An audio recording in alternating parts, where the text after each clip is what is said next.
Please go. Okay, well, thanks for having me. I think it's my second time here. So yeah, I think my abstract was way too ambitious, but we'll see. The idea is to kind of report on some work I'm doing with kind of two groups of people. So one's with Tobias Barthel and John Greenlees, and the other one is with Tobias and David Barnes.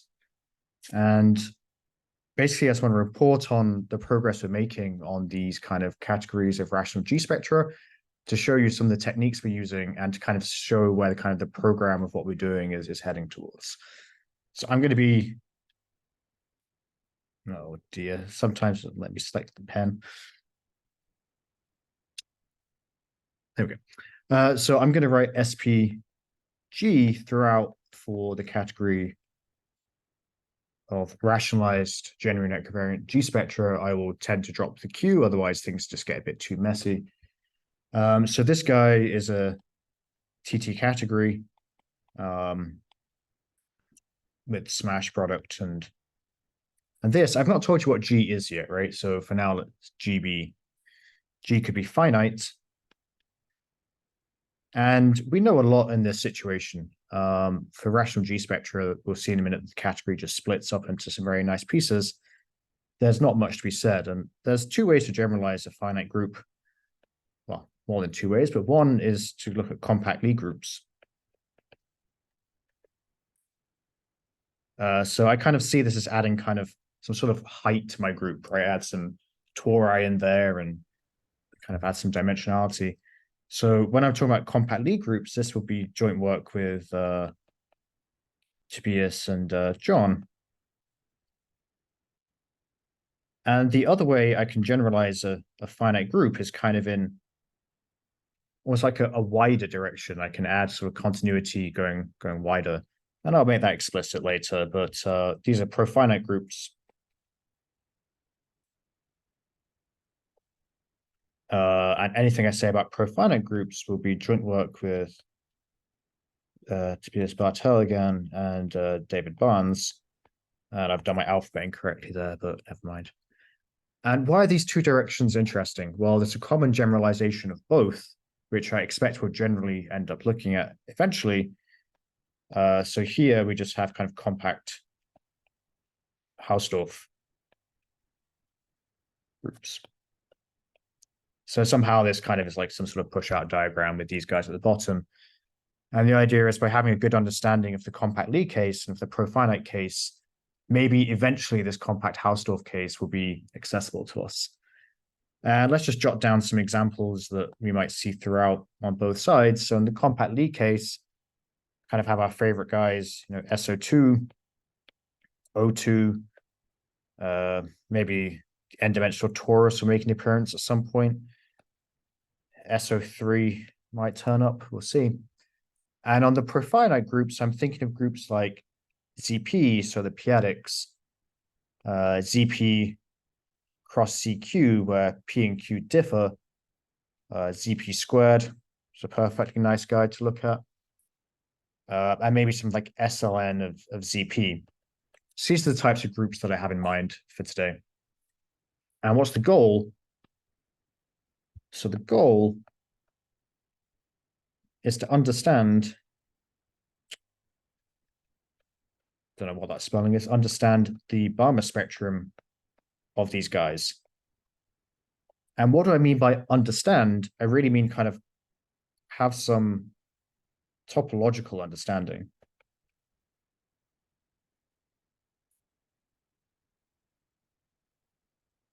Leading to structural results.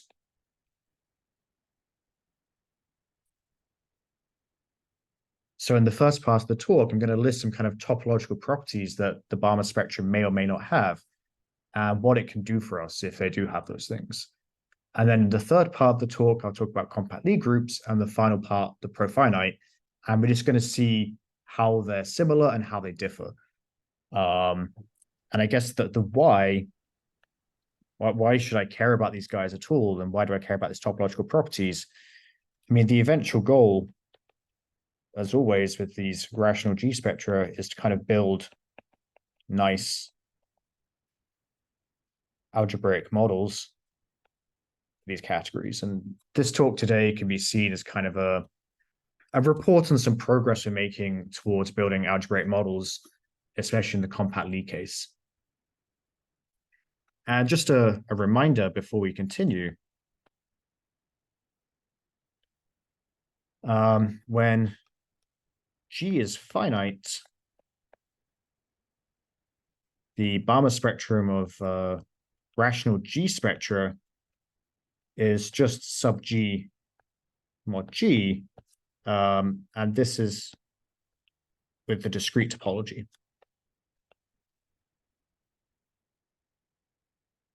So it's pretty much the least interesting Balmer spectrum you can get. I just have a bunch of points which represent quantity classes of subgroups. And just as a kind of a hint what topology gives us here, right? I mean, this implies that the category itself splits as a product over quantity classes of subgroups of what I call kind of gamma H SPG.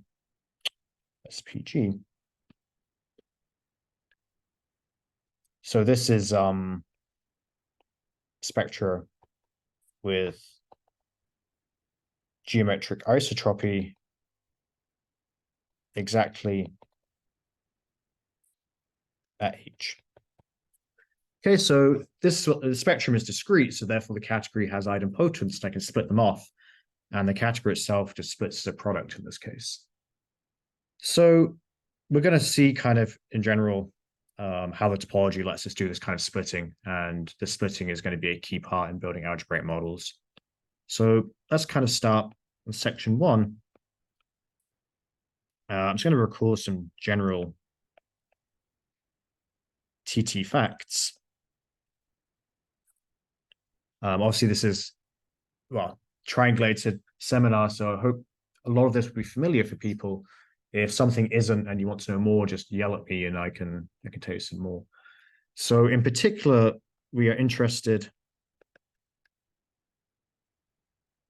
in this theory of stratification, which I'll recall in a minute, and also in the telescope conjecture for these categories. So are all the smashing localizations compactly generated? These are the two properties we're going to look at for our categories today and when they hold. And to do so, we can actually export a lot of this theory just to pure topological conditions. So a spectral space X, recall that the Balmer spectrum is always a spectral space. It looks like spec of a ring, is said to be so Noetherian. Well, if it's a Noetherian space, so if it has the descending chain condition on closeds,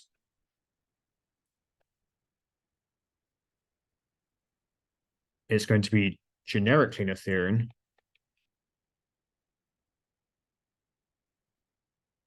If for all X in my space, I can consider the following. So gen X as a subspace of X. So what is this guy here? These are those Y in X, such that Y is in the closure of my point X.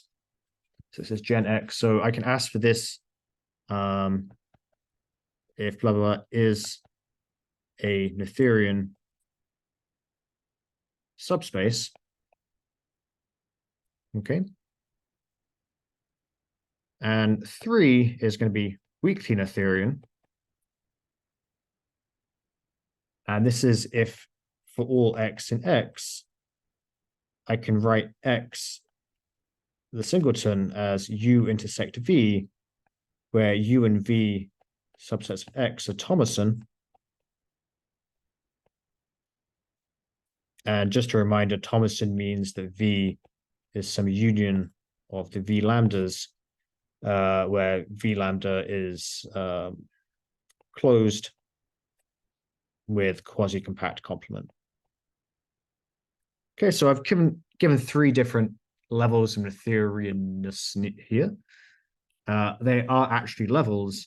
So Noetherian implies generically Noetherian, and generically Noetherian implies weakly Noetherian. But this way is false. So these are kind of strict families of topological spaces. Okay, so what's the use of any of these topological conditions? Well, obviously, Noetherian spaces, I mean, it is interesting to know, for example, which rings have Noetherian spectrum. This shouldn't need too much discussion. This weakly Noetherian might have come up a few times in this seminar. So if a Balmer spectrum is weakly Noetherian, then we can form idempotents let's say gamma p of t for all points p in the spectrum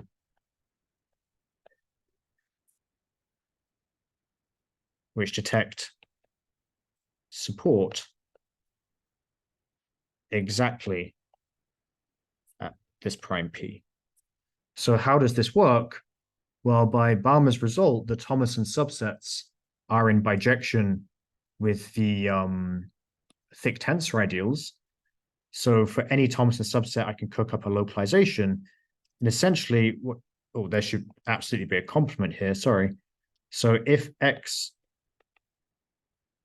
is U plus V complement, I can perform an idempotent called L of U, and one called, done this the wrong way around. Gamma U L V. So what's going on here? Gamma U is support at the subset U. V is support away from V. And because U intersect V complement, this kind of gives me this gamma P guy, or gamma X, I've called it here, sorry. Gamma X. And by construction, this is going to be support exactly at that point X. So without this condition on the points being able to be written as intersections of Thomasons and their complements, there's no way I could ever isolate these points like this. So weakly Noetherian lets us talk about support. So this is the highlight. So weakly Noetherian is required to discuss like a proper support theory. Big support, I think it might be called by some people. Okay, so this is why this weak Noetherian condition is important. And I want to talk about why this generically Noetherian condition is important, because it kind of seems a bit strange. And to do so, we need to talk about this theory of stratification. And I'll be very quick here, because I think it's probably come up quite a few times. So what does stratification mean? So stratification of a, rigidly, compactly generated TT category. T, so what does it say? It says I have a bijection between subsets of the Balmer spectrum and the localizing tensor ideals of T. So I'll say that T is stratified if I have this condition. And for this to even make sense, I need to have this weakly Noetherian condition, because this is built using support. So going this way uses support. So without having this kind of weakly Noetherian condition, I can't even really write this down. And there's a really nice result. So this is a theorem of Barthel, Drew Hurd, and Baron Sanders, building on work of kind of Benson, Younger, Krause, earlier work of those. So they say the following, that T is stratified if and only if two conditions hold. So one is that T satisfies the local to global principle. What does this mean? That means that if I take X in T, so any arbitrary object, I ask that X is in the localizing tensor ideal generated by these gamma P of X's. So the pieces that supported only on P's, I say I kind of break it up into its P local pieces. Can I rebuild X itself? So where P is in the support of X. So this is the local to global principle. And then the second one is that these idempotence applies to the category itself. I can build a category with support exactly at P. I want all of these to be minimal localizing tensor ideals. So I mean minimal among inclusion. Yeah. Okay. So here's a nice stratification result. It gives us two things to check, minimality and the local to global. But I promised something about this generically Noetherian condition. So here's another theorem. So this is by the same bunch above. And this kind of really builds on work of Greg Stevenson, who made this kind of this observation that the telescope conjecture could be checked locally. It says the following: if T is stratified and the Balmer spectrum is generically Noetherian,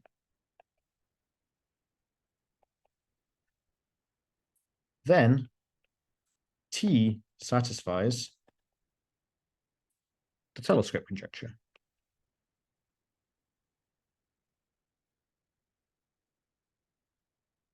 So this is a really cool result. You can check your category is stratified, and then if you know some topological property about your Balmer spectrum, it's enough to deduce the telescope conjecture for that category. I want to point out this is not an if and only if statement. We have examples that are not stratified where the telescope conjecture holds. So this is just a sufficient condition, which will come up again later. Okay, so I've now kind of brought in this generically Noetherian condition here that's being used. And up here, this weakly Noetherian condition is being used as well. I should say something about being Noetherian, right? Scott, sorry, I had a question. This last theorem that you wrote down, BHS Stevenson, you mentioned like why Stevenson is required, but I mean, so it doesn't follow from the earlier BHS theorem? No, but this is what BHS prove. I mean, so Greg proved something in line with this, that it can be checked locally, and then you can build on this observation to get this generic Noetherian statement using stratification. So really, this is BHS inspired by a lemma of Stevenson, essentially. So Greg's work happened earlier, and then it was a BHS observation that this could be lifted to this way more general condition. Yeah.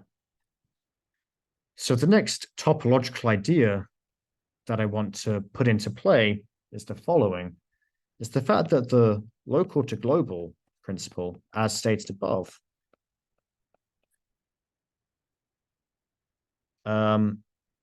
is, let's say, amenable to topological techniques.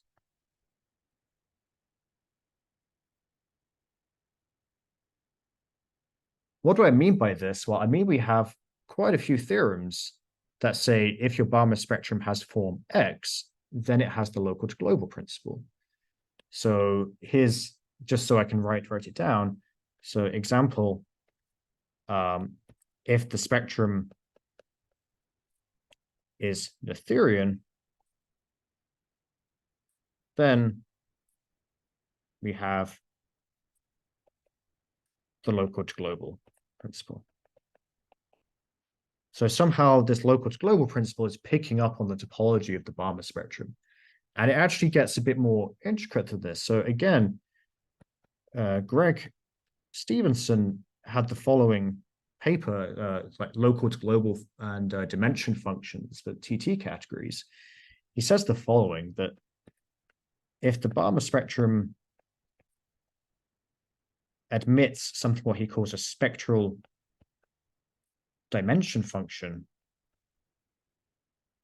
which I won't be defining, then T satisfies the local to global principle. So he has this paper, and he uses this to prove this Noetherian result. He shows that if I take the Kroll dimension of a point in an Noetherian space, then this is one of these spectral dimension functions. This is how this is proved. Similarly, if you know about the Cantor-Ben-Dixon filtration on a profinite space, he proves that if you have Cantor-Ben-Dixon rank, then you have the local to global principle. And it turns out that for a spectral space, these two things are the same thing, but in disguise. So this is an observation you can make. So it turns out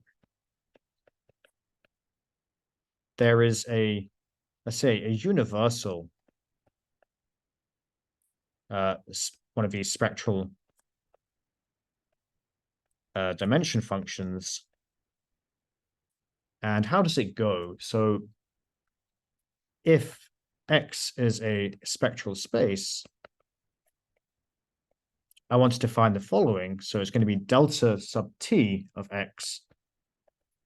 And these are those points in X such that X without X is quasi-compact and open. So these are also known as the Thomason points. These are those Thomason subsets which happen to be singletons. So this is something you can form, and then I can do the following.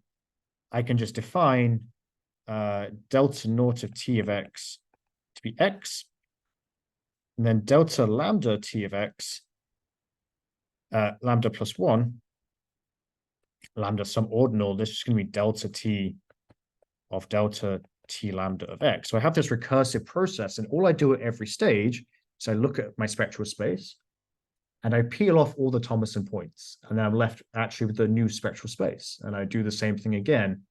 And you can keep doing this. You can keep peeling off these points. If lambda is a limit ordinal,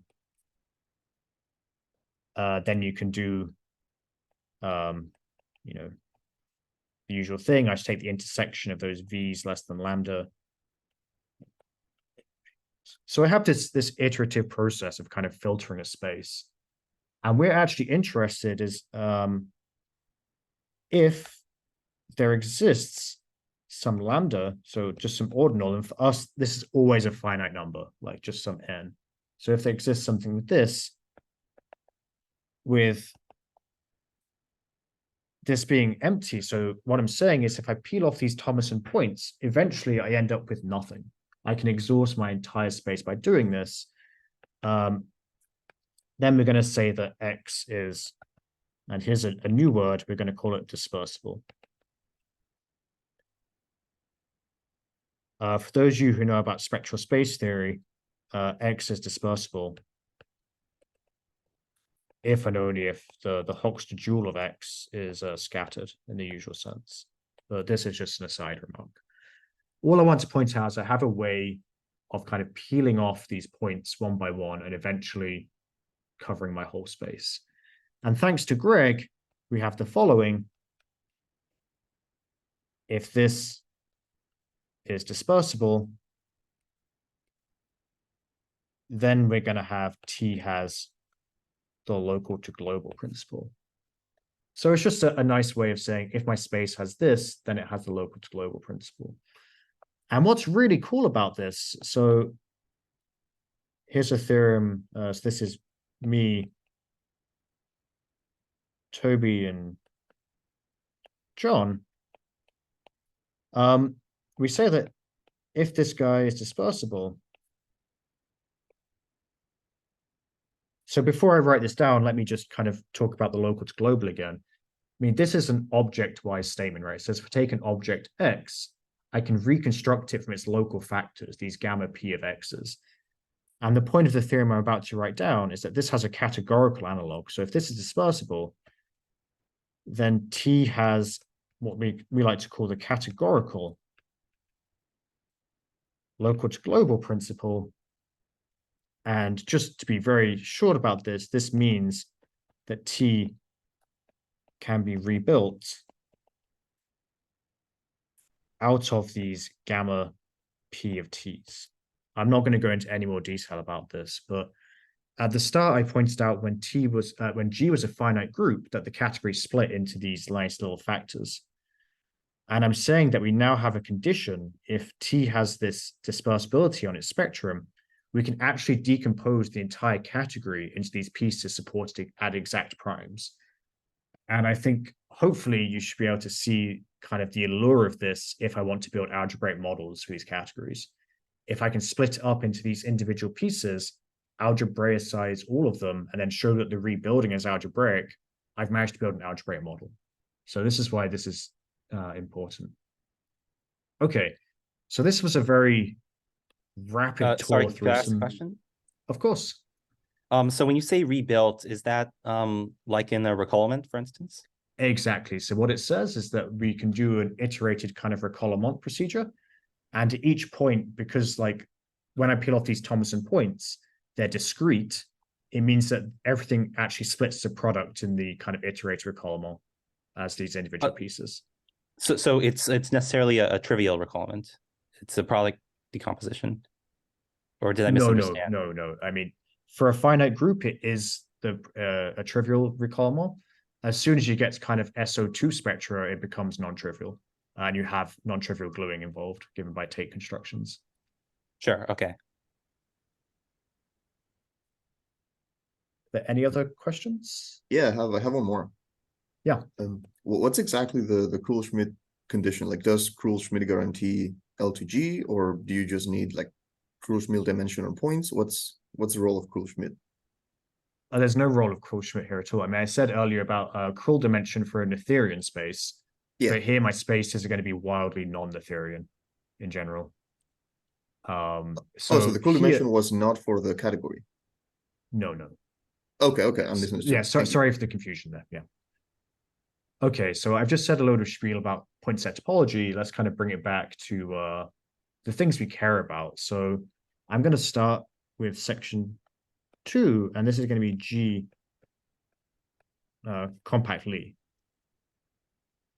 So the way forward is clear, right? I have a category I'm interested in. I want to determine its Balmer spectrum, and I really intricately want to understand the topology of the Balmer spectrum and use some of the things I've just mentioned to say something about the category itself. So if H is a subgroup of G, then you can check that there's this P of H. So these are those compact spectra. So again, I highlight everything here as rational. These are all rational spectra. So look at those guys with geometric isotropy. With H. And this is a Balmer prime. And as a result of John, that this is actually all of the Balmer primes. There's in fact a bijection. So there's a bijection between sub G mod G. Obviously, geometric isotropy is not sensitive to conjugation. And this actually goes to the Balmer spectrum. And this is a bijection. So it's exactly the same as in the finite group case. The primes are just the subgroup such conjugacy. And in fact, Greenlees identifies the Balmer topology.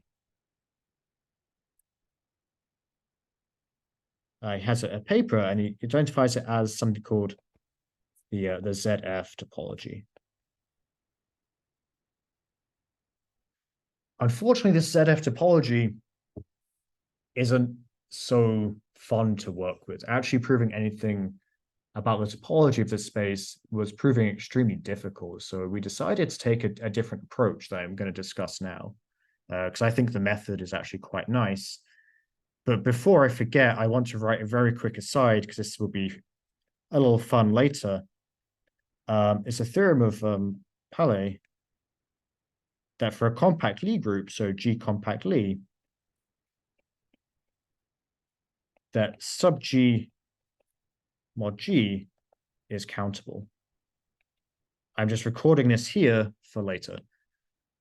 You'll see why when we get to the profinite case. It's kind of a fun little thing. So I said we want to understand this ZF topology a bit better. How are we going to do this? So here's a really nice conceptual approach to this sort of thing. And it's the following.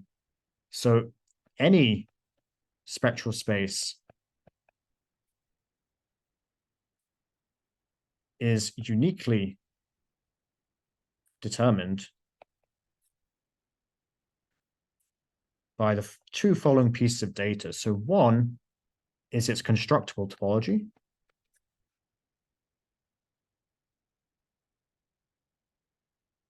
So what is this? So this is the same points as X. But the topology has opens, base of opens given by the quasi-compact opens of X and their complements.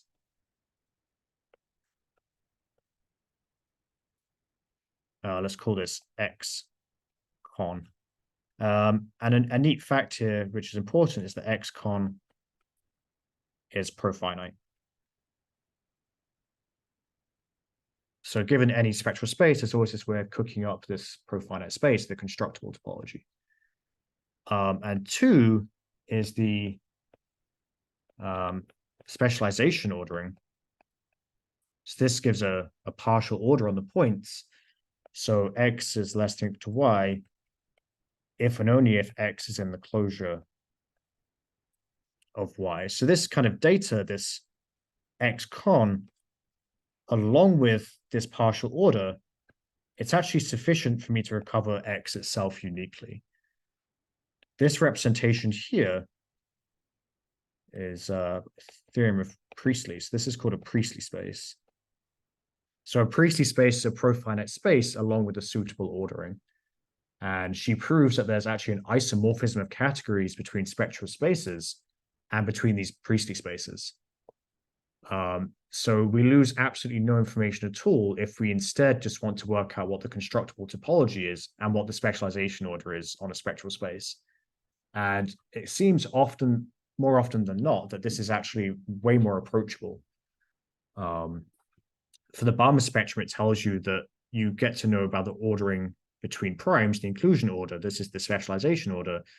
And it says as long as you can determine the constructible topology, you can actually determine the Balmer spectrum and its topology explicitly. So this is what we did. We sat down and instead tried to extract these two pieces of information. And we were successful in doing this. So this is me, Toby and John. We proved the following. So for G, now this is any compact Lie group. The constructible topology of the Balmer spectrum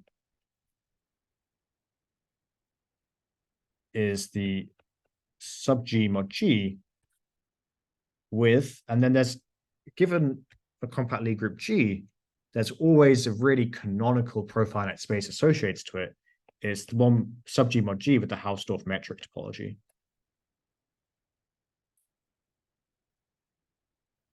So this is a super classical kind of topological space coming up in the study of compact Lie groups. I mean, there's a lot of work of kind of Tammo von Dijk way back when looking at this. So this is what turns up this Hausdorff metric topology. And this, if I have a prime PK, this is included in the prime PH, if and only if K, and I'm going to write this with CT here. So what does this mean? Is that K has a conjugate, let's say K prime, where K prime is normal in H, and H mod K prime is a torus. So it's this cotoral ordering on the subgroups. I say I have H and K, I conjugate K around. If it gets normal in H and the quotient is a torus, then we're good. And using this kind of this theory of Priestley spaces, it lets us really easily say the following. So subset C in sub G mod G is closed now in the Balmer topology. So the thing we actually care about. So this is if and only if C is closed in the Hausdorff metric topology, and C is closed under cotoral relation. Right, so I just take the cotoral down closure of everything and I ask that to be in here. So with this kind of understanding of these Priestley spaces, we're able to kind of determine what the closed sets are a lot more explicitly. And without this, I don't think any of what I'm about to say would have actually happened. So just to give an example, I mean, obviously, I'm going to draw down an example we knew anyway, right? I mean, because I'm not going to draw down, you know, some stupid Lie group. I mean, here's SO2. So I have a point SO2, and then I have conjugacy classes, well, just the subgroups corresponding to the finite cyclic groups. And the specialization order just goes like this. So this guy looks just like spec Z. If I have O2, well, I know that O2 has an SO2 part, so it looks like this, but it also has its O2 part. And it looks as follows. So I have D2, D4, D8, and these guys all compactify to this point. So this space here is just the 1-point compactification of the natural numbers. So both of these spaces are highly non-Noetherian.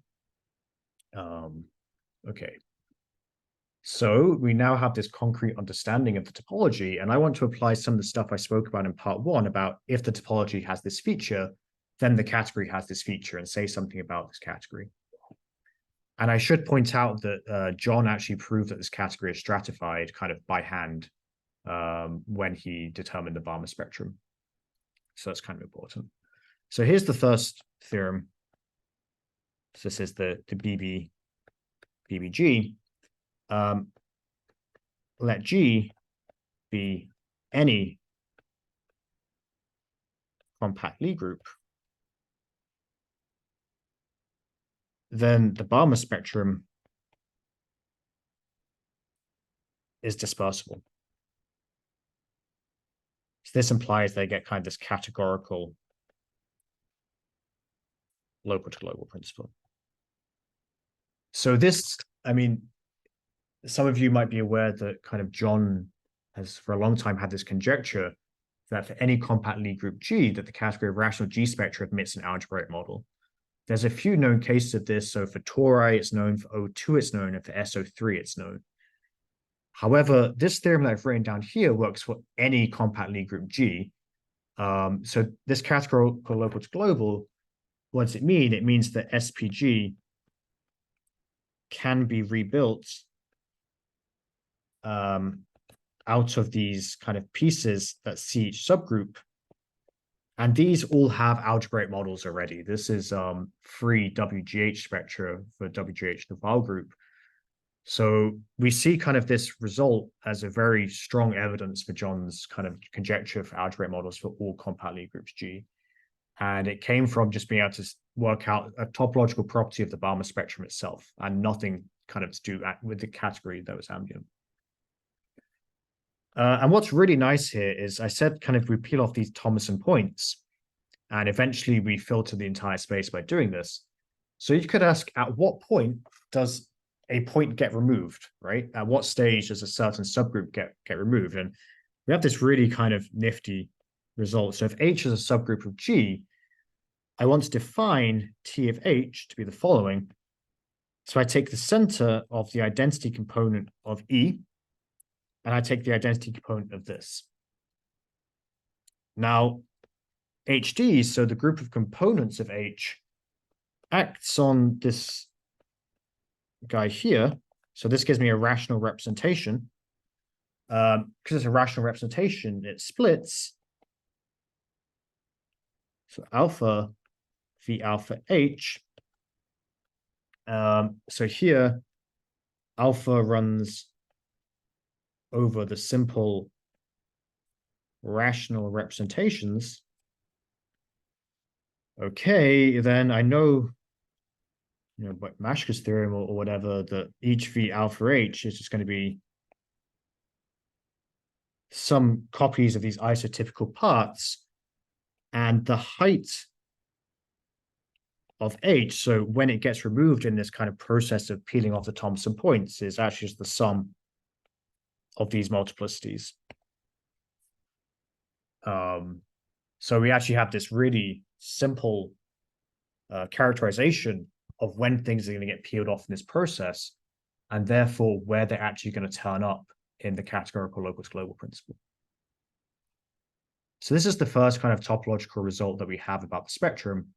And let me give two more. So theorem. So this one is about when the spectrum is Noetherian. So in the cases we have, the spectrum is always Noetherian when you're a torus. I mean, this should be clear, and it's also clear that if you're a torus cross a finite group, then you're going to be Noetherian as well. O2 is not Noetherian, right? Because I have this guy here, which is not Noetherian. So SPG is Noetherian. This is if and only if G is a central extension of a torus by a finite group. So this is really nice. I mean, when you have an Noetherian spectrum, it has a much nicer properties, I'd say. So this characterization of when the spectrum is Noetherian, if and only if, is quite nice. And this, like I said, really relies on the fact that we have this concrete understanding of the topology now. And this Noetherian then feeds into the final condition here. So this says that, so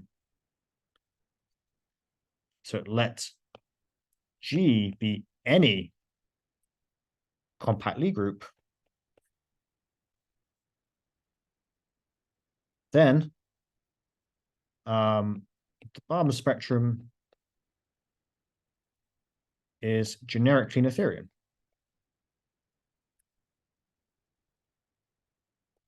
So we needed to know what the Noetherian guys look like before we could say this generically Noetherian. So what does this mean? Well, I said that John proved that this category is always stratified. So this actually gives us for free now that the telescope conjecture holds.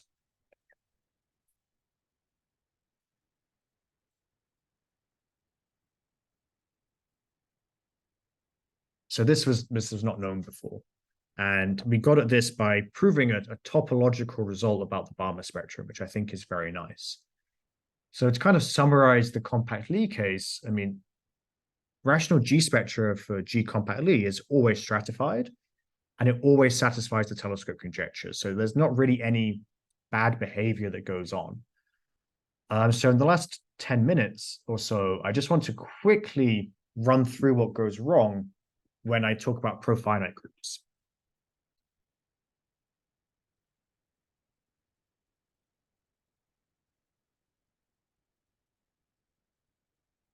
Okay, so for those of you who haven't seen profinite groups, I will just point out that any profinite group G can be written as a co-filtered limit of G mod UIs. So here UI is open normal in G. And these guys here are finite groups. So at the start, I said there's kind of two generalizations of finite groups. One adds height, or like adds tori. The other one kind of adds width. And by that, I meant I take finite groups and I could build these co-filtered systems and I take their limits. So that's kind of conceptually what I had in mind here. And I'm not going to go through the details, but this actually lets me build a category of G spectra where G is profinite. Of course, I'm assuming here I have some infinity categorical enhancement for this to work. This lets me take a certain co-limit of the categories SP for G mod UI. So these are finite groups. So I take a co-limit of categories over the finite quotient, guys. And it's a perfectly nice model for G spectra for profinite G. And this is really nice. I mean, this continuous thinking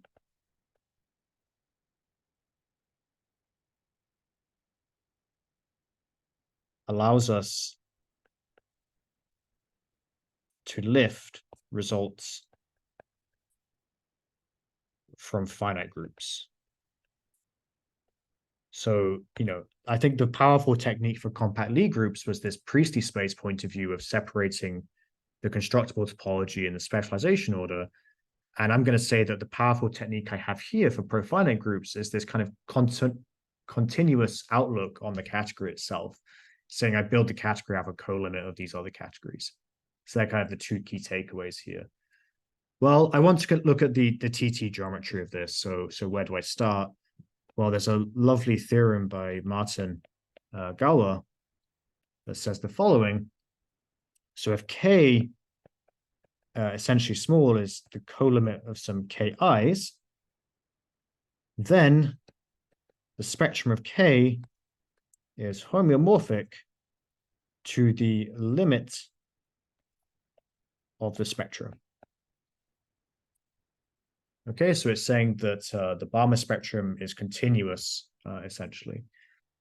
So in our case, while we have all the pieces, right, this means that the spectrum of G spectra, where G is now profinite, so this is just the limit of the spectra of these G mod UI, so these finite guys. And I said at the start that the finite guys have nice Balmer spectrum. They're just sub G mod G, right? It's just the limit over I of sub G mod UI mod G mod UI. And then the last missing piece is there's a work of Andreas Dress, which tells me that for a profinite group, this is thankfully just sub G mod G.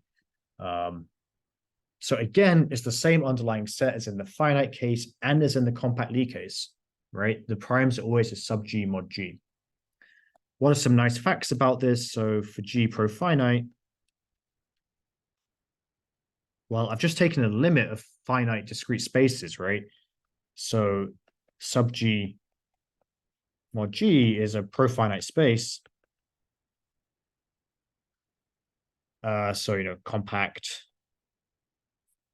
zero-dimensional T0, I guess. So really nice space. And let me throw some examples at you that we can compute. So the first example is you know, basically the circle, but profinite, right? ZP. So I start with ZP here. I have PZP, P squared ZP, and these all accumulate to the identity subgroup E, trivial subgroup. So again, this looks like the one-point compactification of the natural numbers.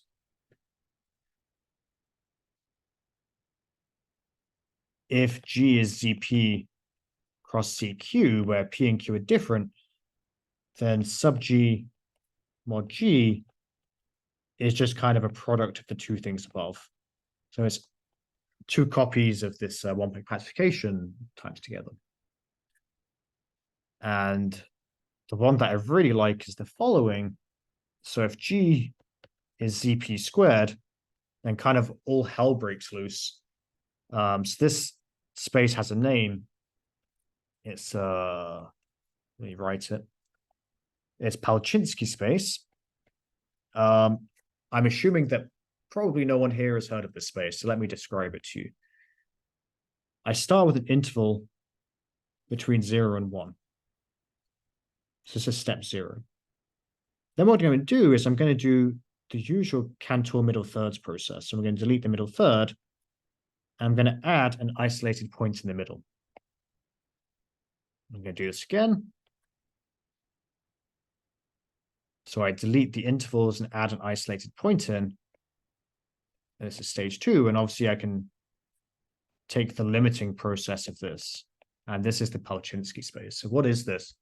Well, it's the Cantor set, and surrounding it are kind of these isolated points, these open points. As soon as I take out these open points, I'm left with the Cantor set.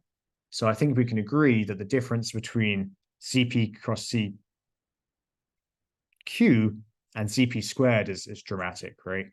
ZP cross CQ, I have a countable number of subgroups up to conjugacy, For ZP squared, I have uncountably many because the Cantor set, of course, is uncountable. Okay, so I want to really delve into some topological facts about this and deduce something about the TT geometry of this category. So note, profinite spaces are always generically Noetherian. Well, this is clear, right? If I have a profinite space, so all the points are closed, the generalization closure of any point is just the point, and the point is an Noetherian space. So this is kind of vacuous. Always generic Noetherian, and this implies that they're actually always weakly Noetherian. So I can always build these supports, these gamma H's. So the first thing I want to know is about stratification. And I said there were two parts. So one was this local to global principle, and the other one was about minimality. And let me just record here for prosperity. So this is me, David Barnes, and Tobias Barthel. We proved the following, which I think is very nice. So G is any profinite group. Then this gamma pH, so the idempotent that picks out isotropy just to H on this category, this is something called a tensor-triangulated field in the sense of Balmer, Krauser, and Stevenson. They define a TT field, and these things aren't overly abundant. So the fact that in this profinite case, all of these Stork categories end up being TT fields is actually kind of surprising. Why do I care about TT fields? Well, TT fields actually gives me minimality.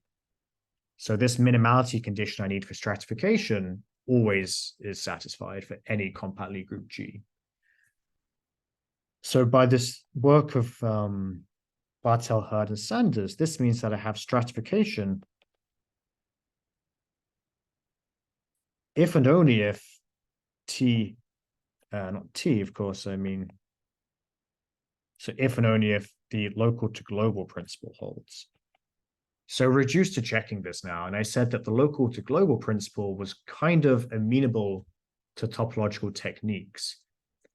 And what we can show, so the first kind of theorem, and I'm going to refine this in a minute, is that this guy has local to global, if and only if stratification. This is if and only if sub G mod G is scattered, which I also called dispersible earlier. So in this case, unlike with compact Lie groups, in the profinite case, we don't always get stratification. Only some of them have stratification. And I can go one further here and kind of say something a bit surprising. So this is if and only if sub G mod G is countable. So it turns out for a profinite group G, sub G mod G being kind of dispersible is equivalent to being countable. And this uses some work of Gartside and Smith, who really studied the space of subgroups for a profinite group. From their work, you can extract this last thing here. So what does that mean? Well, in our examples, CP is stratified, CP cross CQ is stratified, but this CP squared, this is not stratified. So this is an example of a profinite group G, such that rational G spectra is not stratified. Okay. And actually, we can go further. So if G is abelian, then this is if and only if G is A, where A is some abelian finite group, products of ZPI, where PI does not equal PJ, I not equal to J. Okay, so I just want to draw up a little summary table of what's going on. So we have local to global principle. we have this minimality condition needed for stratification, and we have the telescope conjecture. And here I have compact Lie, and here I have profinite.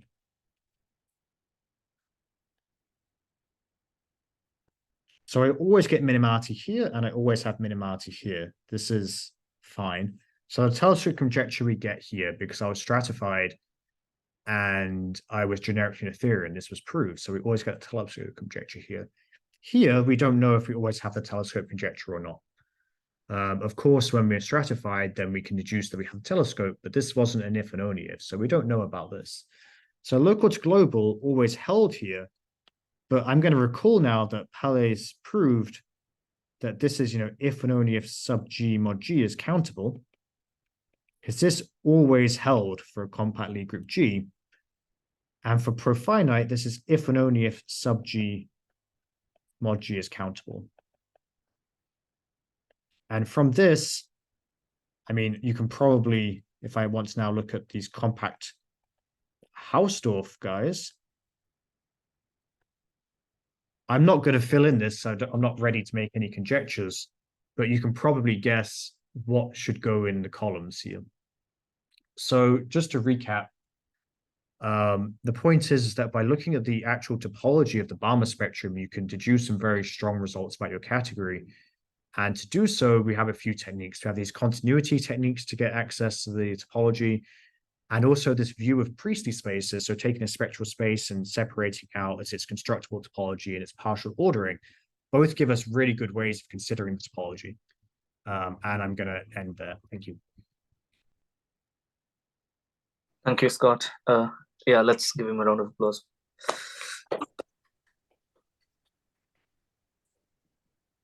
Okay, if you have any questions for the speaker, you can ask them now,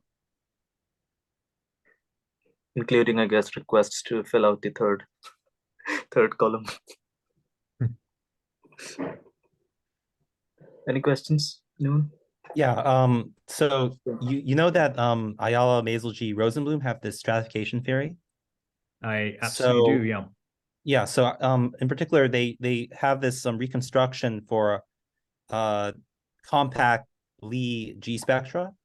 And if you rationalize their result, so their result's just about G spectra, but of course you can rationalize and then look at the gluing functors. How much of what you say can be recovered from their theorem? Have you investigated that? Yeah, so I mean, what I should say first is that the reconstruction we used is, of course, based off the AMGR stratification, right?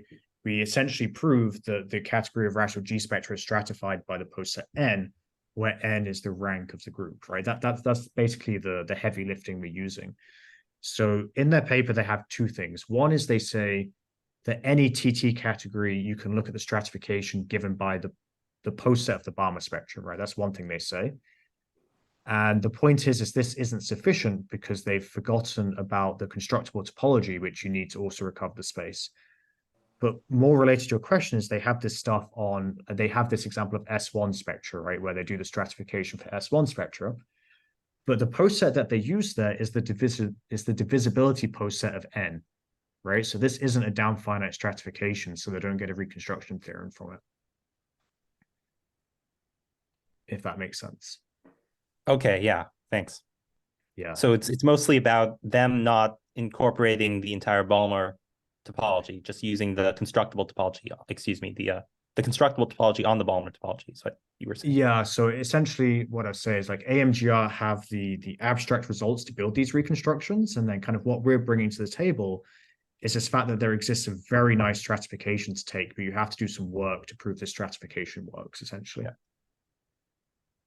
So I think I said something wrong. You have two pieces of the Balmer spectrum. You have the constructible topology and the specialization order. And they only use the specialization order. Yeah, so they only use the specialization order. Yeah. That leads to problems very quickly, yeah. Thanks. Thank you, Jay. Any other questions?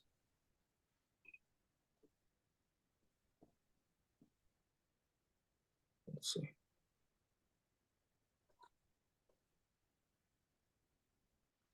So Scott, I mean, feel free to not answer this if you don't want to. So towards the end, when you said you don't want to make any conjectures now, and you wrote down this third column here for compact Hausdorff. So what? I mean, again, you don't have to answer if you don't want to. What happens with the telescope thing? Should we still expect it to? Yeah. So I mean, I'm happy to discuss this part. So here I've written a question mark, right? So I expect that this is actually always true. And what evidence do I have for this? So